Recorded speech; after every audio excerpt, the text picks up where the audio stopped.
Hi friends, welcome back to my channel. ఈరోజు special recipe వచ్చేసి egg biryani. ఈ egg బిర్యానీని ఒక్కొక్కరు ఒక్కొక్క స్టైల్లో చేస్తుంటారు కదా. తక్కువ మసాలాతో ఎక్కువ రుచిగా చేయాలి అంటే ఇలా చెయ్యండి, చాలా చాలా బాగుంటుంది. లేట్ ఎందుకు, ఎలా తయారు చేసుకోవాలో చూద్దాం రండి.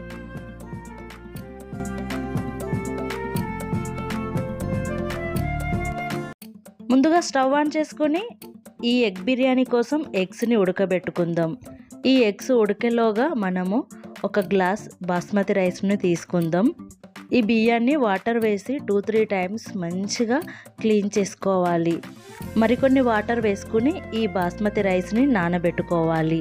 ఈ రైస్ ఎక్కువగా నానితే మంచిగా పొడి పొడిలాడుతూ మనకు బిర్యానీ కూడా చక్కగా వస్తుంది. చూడండి, ఈ ఎగ్స్ కూడా మంచిగా ఉడికిపోయినాయి. ఇప్పుడు ఈ ఎగ్స్ని తీసి పక్కన పెట్టుకుందాం. స్టవ్ పైన కడాయి పెట్టుకుని ఆయిల్ వేసుకోవాలి. ఈ ఆయిల్ వేడైన తర్వాత 1 కప్పు ఉల్లిపాయ ముక్కలు, అల్లం వెల్లుల్లిని కూడా వేసుకుని ఒక 2 నిమిషాల పాటు ఇలా ఫ్రై చేసుకోవాలి.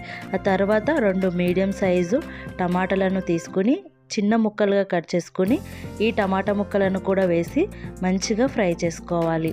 ఇలా ఫ్రై అయిన తర్వాత స్టవ్ ఆఫ్ చేసుకుని 2-3 నిమిషాల పాటు చల్లారబెట్టుకోవాలి. చల్లారిన తర్వాత మనం మిక్సీ గిన్నెలో ఈ మిశ్రమాన్ని వేసుకోవాలి. మీరు స్పైసీగా తినాలి అనుకుంటే మాత్రం ఇప్పుడే 2-3 పచ్చిమిరపకాయలను కూడా వేసుకోవచ్చు. ఆ తర్వాత మూత పెట్టి మెత్తగా మిక్సీ పట్టుకోవాలి. మిక్సీ పట్టేటప్పుడు అస్సలు వాటర్ వేసుకోవద్దు. మిక్సీ పట్టిన తర్వాత ఇలా గట్టిగా ఉండాలి అండి. ఇప్పుడు అదే కడాయిలో కొంచెం ఆయిల్ వేసుకోవాలి. ఆ తర్వాత 1/2 స్పూన్ పసుపు, 1/2 స్పూన్ కారం వేసుకోవాలి. మనం ముందుగా ఉడికించి పెట్టుకున్న ఎగ్స్కి మధ్యలో ఘాట్లు పెట్టుకుని ఈ ఆయిల్లో వేసుకోవాలి. అలాగే మిగిలిన ఎగ్స్ని కూడా ఘాట్లు పెట్టుకుని వేసుకోవాలి. మంటను మీడియం ఫ్లేమ్లో పెట్టుకుని మంచి కలర్ వచ్చే వరకు ఫ్రై చేసుకోవాలి. ఇలా మంచి కలర్ వచ్చిన తర్వాత ఒకదాని తర్వాత ఒకటి ఇలా అన్ని ఎగ్స్ని తీసి పక్కన పెట్టుకోవాలి. మరొక కడాయి పెట్టుకుని ఆయిల్ వేసుకోవాలి. ఈ ఆయిల్ వేడైన తర్వాత బిర్యానీ మసాలాని వేసుకోవాలి. ఆ తర్వాత ఉల్లిపాయలు, పచ్చిమిరపకాయలను కూడా వేసుకుని 2-3 నిమిషాల పాటు ఇలా మంచిగా ఫ్రై చేసుకోవాలి.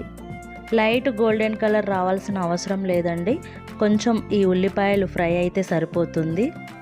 మనం ముందుగా మిక్సీ పట్టుకున్న ఈ పేస్టుని కూడా ఇప్పుడు వేసుకోవాలి. ఈ ఆయిల్లో ఈ పేస్ట్ మంచిగా కలిసేలా ఫ్రై చేసుకోవాలి. 2 నిమిషాల పాటు ఫ్రై అయిన తర్వాత 1/2 స్పూన్ పసుపు, 1.5 స్పూన్ కారం వేసుకోవాలి. ఈ కారం ఈ మసాలాకు మంచిగా పట్టిన తర్వాత 1 కప్పు పెరుగు వేసుకోవాలి. 2-3 నిమిషాల పాటు ఇలా ఉడికించుకోవాలి. అప్పుడే మనకు మంచిగా ఉడుకుతుంది. ఇలా ఉడికిన తర్వాత చిన్న ముక్కలుగా కట్ చేసి పెట్టుకున్న పుదీనా, కొత్తిమీరను కూడా వేసుకోవాలి. ఇప్పుడు రుచికి సరిపడా సాల్ట్ను కూడా వేసుకోవాలి. ఒకసారి ఇలా కలుపుకొని ఒక 2 నిమిషాల పాటు ఇలా ఉడికించుకోవాలి. ఆ తర్వాత ఉడికిన తర్వాత మనం 1 గ్లాసు బియ్యం తీసుకున్నాం కదా. 1 గ్లాస్ బియ్యానికి 1.5 గ్లాస్ వాటర్ అయితే కరెక్ట్గా సరిపోతుంది. ఇప్పుడు ఉప్పు సరిపోయిందో లేదో కూడా చెక్ చేసుకోవాలి. ఉప్పు కరెక్ట్గానే ఉంది. ఈ వాటర్ ఇలా మరుగుతున్నప్పుడే మనం 1/2 చెక్క నిమ్మరసాన్ని కూడా వేసుకోవాలి. మనం ముందుగా నానబెట్టుకున్న బాస్మతి రైస్ని కూడా వేసుకుని ఇలా మంచిగా కలుపుకోవాలి. ఇప్పుడు మంటని మీడియం ఫ్లేమ్లో పెట్టుకుని ఈ రైస్ని ఉడికించుకోవాలి. అప్పుడప్పుడు మన ఇంటికి సడలిన ఫ్రెండ్స్ కానీ చుట్టాలు కానీ వచ్చినప్పుడు మాట్లాడుతూనే మనం ఇలా ఎగ్ బిర్యానీని చేసి పెట్టొచ్చండి. చాలా సింపుల్గా చేయొచ్చు. ఈ ఎగ్ బిర్యానీని మనం మూత పెట్టుకుని మరొక 5 నిమిషాల పాటు ఉడికించుకోవాలి. 5 నిమిషాల తర్వాత ఒకసారి ఇలా కలుపుకోవాలి, అడుగు పట్టకుండా. ఇప్పుడు కొంచెం కొత్తిమీర, పుదీనాను కూడా వేసుకోవాలి. అలాగే బిర్యానీ మసాలాను కూడా కొంచెం వేసుకోవాలి. ఆ తర్వాత ఫ్రై చేసి పెట్టుకున్న ఆనియన్స్ను కూడా వేసుకోవాలి. మనం ముందుగా ఫ్రై చేసి పెట్టుకున్న ఎగ్స్ని కూడా ఇలా బిర్యానీ పైన పెట్టుకోవాలి. ఈ బిర్యానీని మరింత రుచిగా చేయాలి అంటే మాత్రం ఇలా చేయండి. ఒక గిన్నె పెట్టుకుని స్మోక్ ఫ్లేవర్ కోసం నిప్పుని పెట్టి కొంచెం నెయ్యిని వేసి మూత పెట్టండి.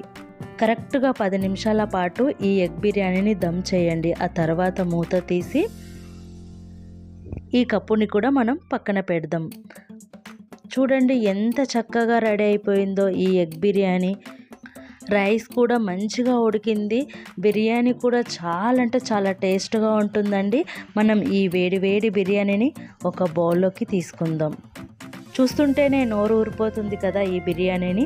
కానీ టేస్ట్ కూడా చాలా బాగుంటుంది. మసాలా ఘాటు అనేది చాలా తక్కువగా ఉంటుంది.